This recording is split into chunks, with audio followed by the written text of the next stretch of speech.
Hi traders, welcome back from your weekend. So I've deliberately put this video off till Monday morning so I can really spend some time on it, see where the market is going to open in the Asian period, and then get my head around where the potential next moves are. Now it's a quiet week. The US is off today. It's President's Day today. Not even quite sure what that is, but I'll look it up. Um, We've got Fed minutes 7 p.m. Wednesday, UK services Thursday, US services Friday. That's it. So on the whole, it's pretty quiet. And here we are as options expiry on Friday in the third week of February. Options expiry tends to mean the markets gravitate towards the bigger numbers. We'll come on to that in a minute. Anyway,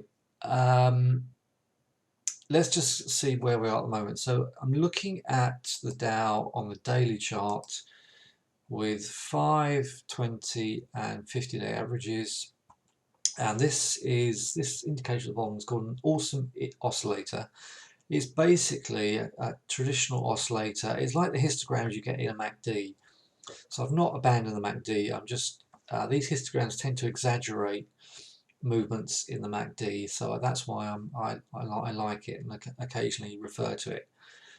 It's quite a good one just to have nice and clean on your charts to try and get a sense of the momentum. What we're looking for here, as with MACD, is you're looking for divergences.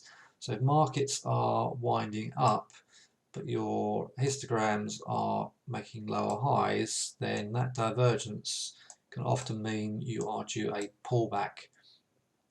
So we had a real divergence here. This was getting much higher and this histogram got a lot lower. And now we've got a very similar situation here. We've got the histogram nice and high here. Then it just rolled over and formed this trend line. And now we've got new highs up here with the histogram struggling. So this could mean momentum is coming out of the market and we're at least due a pullback. Not necessarily a drop, but at least a pullback.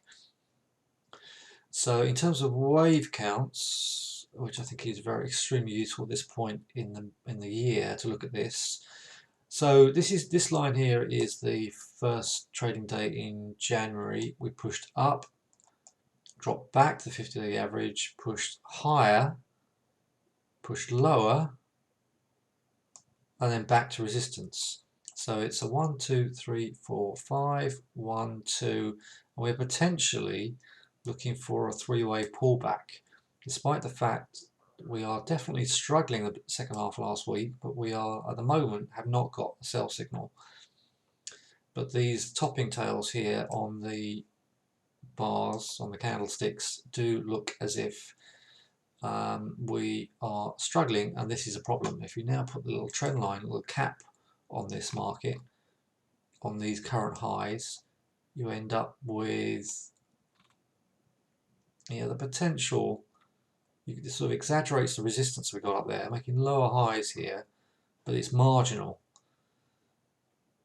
Okay, so I think the path of least resistance is definitely up, but the market is struggling at these highs, and I'm on high alert for any weakness here that could take us back down again. Now I think, so if you want to get short, I think the place to get short is this 530 mark, 500, 530.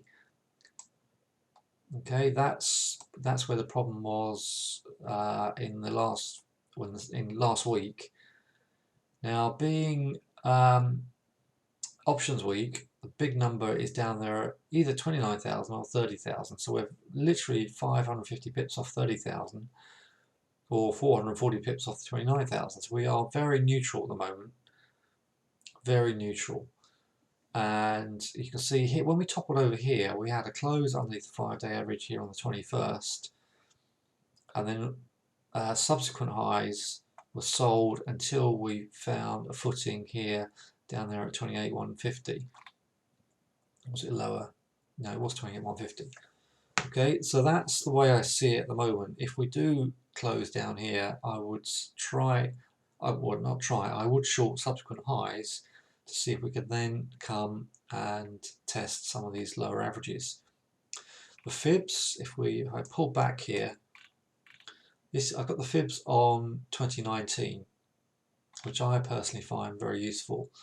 I do adapt it. I do look at different fib levels to see if the market is using different fib levels. But you can see how, in the bigger picture, panning back from this, here is the 2019 highs created in just the back end of December. At the moment, we are just rotating around the 2019 highs, but at the moment sustaining the price above 2019 highs. So this could ultimately, if this is really, it's a bullish market, if the pullbacks get bought on this, if this trend line, I'll show this trend line in a minute, this could now fire up to 30,000 plus to complete. This is if this is a bull flag and the lows get bought. Now the outcome of Wednesday's Fed minutes is going to be really telling. So we need to be careful with getting too bearish or bullish at the moment until we get real confirmation. Whichever way we come out of this little apex is going to give us a clue. But the market is definitely sagging. And this, sorry, I was going to show you that trend line, wasn't it? I'm going to pan back and show you that trend line. Okay, so we've got this big trend line from the October lows and the January lows, and this major trend line resistance from Feb 19 highs, July 19 highs, and that has, so when we're sitting above that, we rejected that in the early part of the year, rejected it in the back end of January, but the moment sitting above it tentatively. Weekly, you can see this trend line resistance very, very clearly. So 2 decent weeks. Look very bearish on these two weeks that came down up to the lower side, but you can see this is a major trend line. So I do think if we now drill down to a smaller time frame, I do think if we drill down to our hourly, now this is the zone that we've got from the Friday price action. So I've got the last hourly range zoned off. If we close under 390, well, certainly the digital close, electronic market close was 400. Close under 400, and this market could start its trip to the downside. You can see all this resistance up here.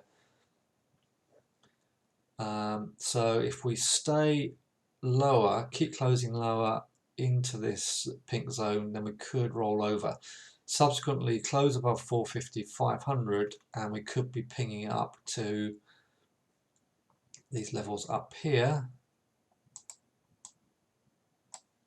So we got a 127 extension at 29,750, trend line coming up here, and ultimately look at that, we've got 29,990 on a 161 extension. So if we close above this area here, in fact I'm going to make that narrower, we could be heading, if we stay with this uptrend, stay with the strength on the upside of the market, we could be heading for these levels.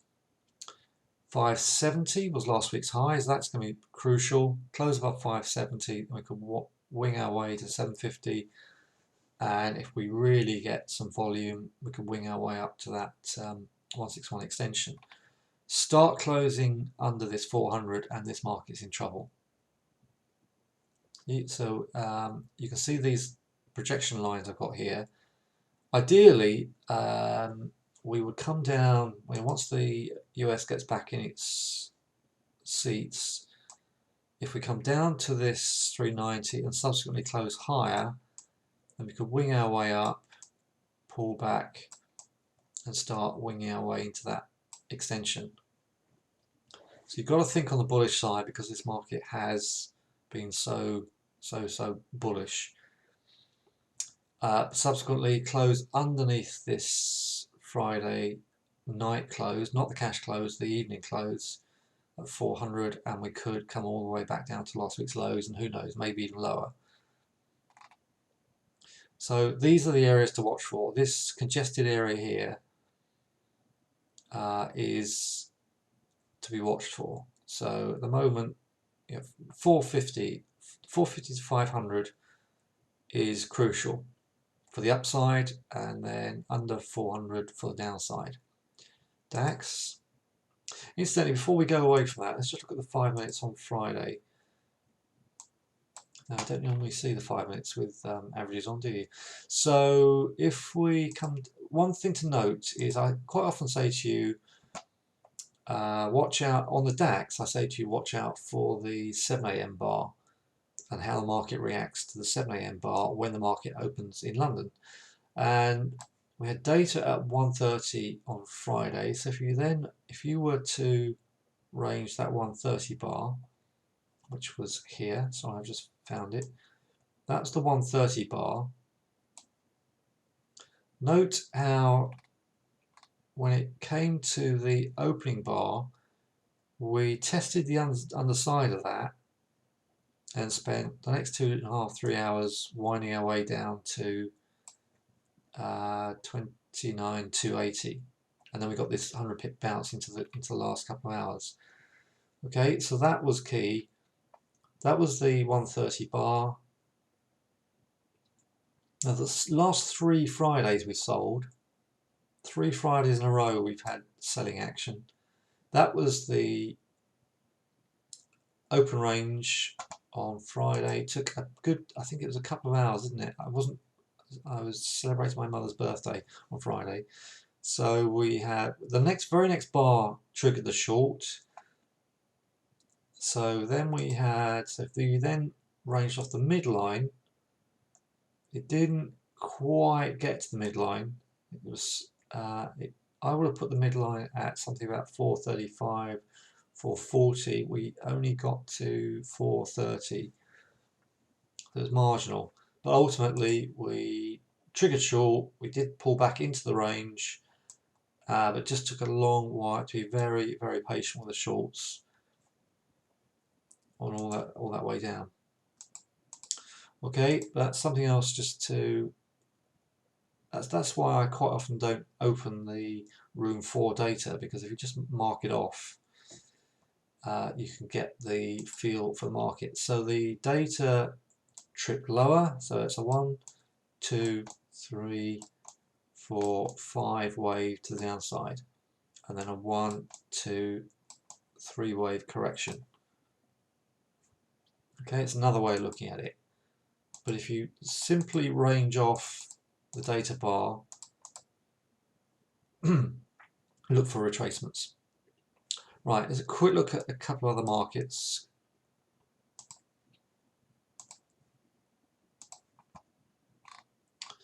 And let's look at DAX first. So this DAX looks very precarious to me. This is a major trend line coming in from July highs and November resistance. This looks very, very precarious. At the moment, we have divergence on the histogram, or the awesome oscillator, for it to give its brand name. So big push up here in the histogram in November, and we are suffering up here. So making new highs up here and lower highs in the histogram. So we are potentially running out of steam. Interesting how in the smaller time frames, in this sort of very slow morning, we are seeing the highs selling, but only in very small scale at the moment. So again, close above this, close above the 800 mark. We were 810 in the Asian close very, very early this morning, and highs are selling in the Euro period. But close under this 750 area, and I think we will see a retracement back down to 2019 high as minimum. Hold this area here, hold the 700 mark, close above 770, and we're off to potentially off to 14 and 14.3 up there. So we're in this apex. I am selling highs. I am looking, over the last, certainly in the last couple of Fridays, I am selling highs at the moment to see if they work, to see if they then subsequently close very bearish at the end of the day where I can hold it. So that's my strategy at the moment, is selling highs in this as we get towards the end of, well, the second half of Feb, and we approach options expiring on Friday. Oil, good close on Friday, very good close. We now look as if we could, any retracement, we get a couple hundred pips to the downside back to this box at 50, 50, 51 area. We could then ping up to 55. Okay, so I think if we can, I would be buying pullbacks on this to see if we can get to that 55.50.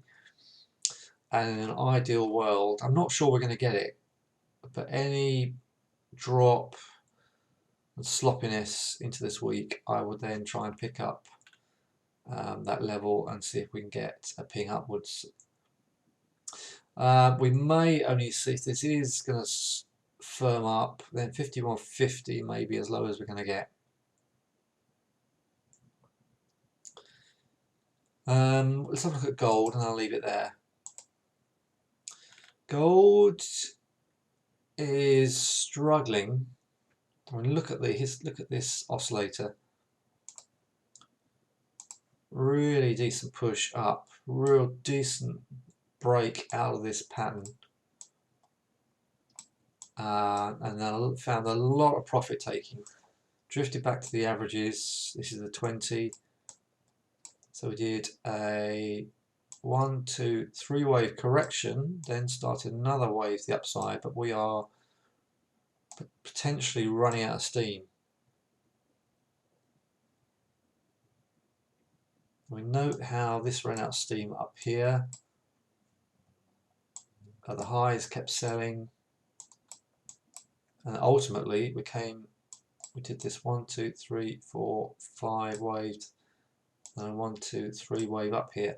But ultimately here, we, on this little histogram up here, we found ourselves selling into it and then coming back down to this fib level. So this could happen here. This little, I think this is going to run out of steam. I think the gold is due a decent hefty pullback. I hope so, because I'd be interested in getting into that at a much lower level. Right, so that's all I've got for you at the moment. So those are levels to watch for, and I will do my utmost to keep a check out, do as much preparation as I can before the open, so that I can come into the open and suggest moves at a much quicker reaction pace than 2 or 3 days I've done over the last couple of weeks. Sometimes, of course, if you miss a move, you do need to just sort of sit back and wait. There's always a trade in there somewhere.